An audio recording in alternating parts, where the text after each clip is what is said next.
Hey, good afternoon. Little market update for you today is January 24th, 2024. I want to talk a little bit about what goes into mortgage rates, where they come from, how they're driven, what the current market sentiment is as far as what they're going to do, and just kind of learn a little bit more as we go. So there's a Fed meeting next week. January 30th, 31st. There's a few key announcements that are going to come out before that Fed meeting. There's new home sales data. There's GDP data that's coming out. There's December inflation data that's coming out on Friday. There's several announcements that are going to happen this week that are then going to feed into the announcement that we're going to see next week. And then to tie onto that, all of this information is consistently coming out, is consistently the driving factor in what the Fed is doing with rates and what the general market sentiment is, which then leads eventually down the line to what mortgage rates are right now. So two big things that kind of really tie into it, I guess most directly but indirectly at the same time, would be the Fed rate hikes or cuts are going to affect things. Those are going to affect 10-year Treasury yields. So 10-year Treasury yields right now are ticking back up, and they have been for the last week or so. So we've seen mortgage rates kind of tick back up over the last week or so. Typically, if the yield is higher, it means there's more uncertainty in the market. Mortgage rates are always trying to project a month, 2-3 months ahead of time.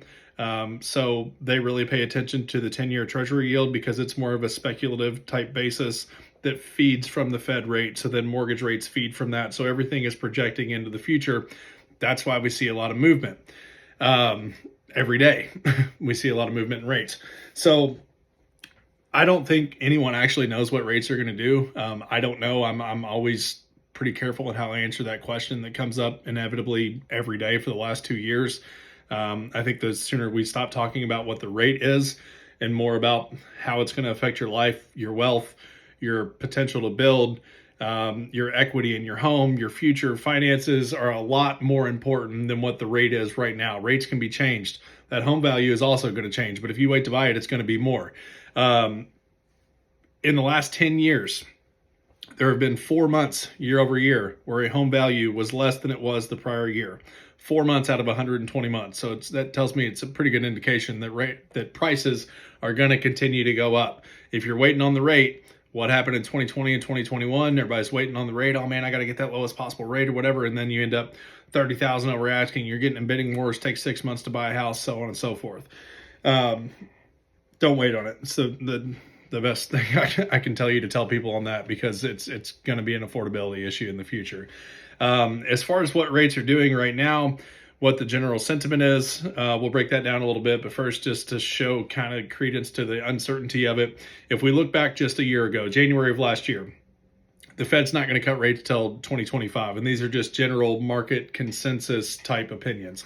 May of 2023 last year, we will have 4 rate hikes this year, which mostly came true. June of 2023, the Fed needs to begin to cut rates this year. July of 2023, the Fed needs to begin raising rates after this pause that we're in right now during that time. September 2023, more interest rate hikes may be needed. November, Fed says it's premature to talk about rate cuts. December, Fed says 3 rate cuts are coming in 2024. January, market may see up to 7 rate cuts in 2024. And then just this past week, as of 2 weeks ago, there was a 90% chance that rate cuts were going to begin in March.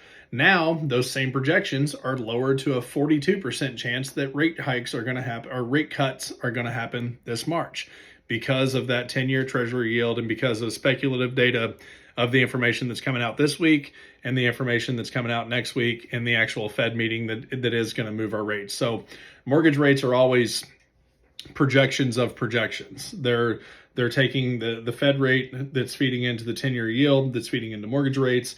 So it's always going to be a bit of a moving target. We're not going to know until we know. If your buyers or anybody important to you is talking about, oh, well, we're going to wait until it comes down or this or that, like, you don't know. And that's ultimately what I'm trying to get at, is nobody knows. And if somebody tells you that they know, then they're lying to themselves or lying to you. And I just don't believe it's true, because of the roller coaster that we've been on, just in information, not even in reality, just in information and general speculation of it. It's been all over the place for the last year. So we're always happy to quote them out, tell people what it is today. But to ask if somebody asks you, what are mortgage rates today? The answer is, it depends It's like buying a car. I don't know how much cars are. I mean, I know if I go to the dealership and I pick out a car of a certain make and model and year and color and options, well, then they can tell me how much that car is. But that's kind of how mortgage applications are as well. I don't know what your rate is going to be until I know 10 other things about you: your credit score, your down payment amount, if you're a first time home buyer or not, your income. There's a lot that feeds into it. So if you have people that are looking for specific scenarios, looking for information, we're happy to provide. But the what's the rate conversation is just a very difficult thing to answer. Plus, if you Google it right now, what are mortgage rates? I bet if you click on the first 10 links, you're going to have 10 different answers. And it's because they're all coming from different sources. One is assuming this buyer, one is assuming this buyer, one is assuming this buyer. There's different margins built in.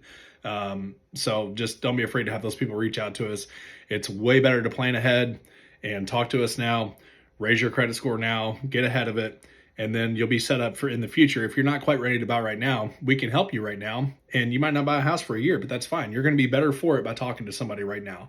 So that's really about it. Kind of a general market update. Let me know if you guys have any questions, any more information, just want to kind of dig into it, stay on top of it. I can tell you where I get my information from, what I like to read, what I like to check out source-wise, and we'll go from there. So have a great January 24th and there forward, and I'll talk to you soon.